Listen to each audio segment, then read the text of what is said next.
Selon l'UNICEF, qui défend le droit des enfants, l'Afghanistan est le pays le plus répressif du monde. C'est une grande prison pour les femmes. Salut ta voix. Nous sommes en première générale au lycée d'Artois de Neux-les-Mines. Nous avons travaillé sur le droit des femmes au Moyen-Orient. Le Moyen-Orient se situe dans le carrefour de l'Asie, de l'Afrique et de l'Europe. Parmi les pays qui composent le Moyen-Orient, on peut citer l'Irak, Israël, la Syrie, la Turquie, l'Arabie Saoudite, les Émirats Arabes Unis et l'Égypte. Les Émirats Arabes Unis et l'Arabie Saoudite réalisent des avancées sur les droits des femmes, en les autorisant par exemple à passer le permis, étudier, avoir un passeport ou encore travailler sans l'autorisation d'un tuteur masculin. Cependant, ces avancées sont considérées comme une tentative de ces pays pour se rapprocher de l'Occident et non seulement pour obtenir une réelle égalité homme-femme. Et même si les lois changent, les mentalités évoluent plus lentement.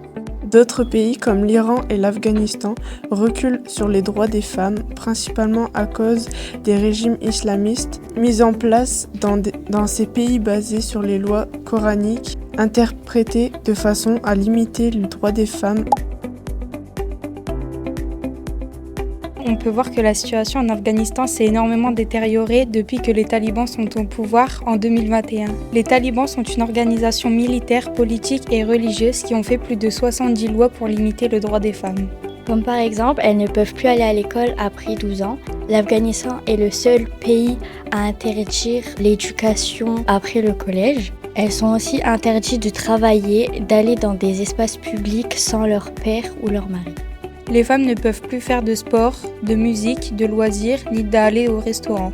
Depuis l'arrivée des talibans, l'accès à la santé est devenu très difficile. Depuis décembre 2024, les femmes ne peuvent plus rester dans une pièce avec les fenêtres ouvertes vues sur l'extérieur pour éviter d'être vues. Selon l'UNICEF, qui défend le droit des enfants, l'Afghanistan est le pays le plus répressif du monde. C'est une grande prison pour les femmes. Pour l'Organisation des Nations Unies, la situation des femmes constitue même un crime contre l'humanité.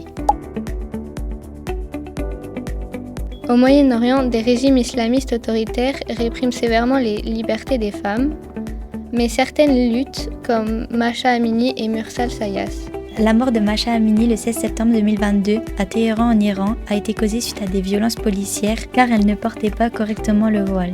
Mahsa Amini peut servir d'exemple pour les femmes du Moyen-Orient. Mursal Sayas est une écrivaine, journaliste et réfugiée afghane qui a écrit un livre Qui entendra nos cris, contenant des témoignages de femmes afghanes avec qui elle est encore en contact. Malgré son départ de l'Afghanistan en 2021, elle continue d'aider et de défendre les femmes qui subissent encore ces violences.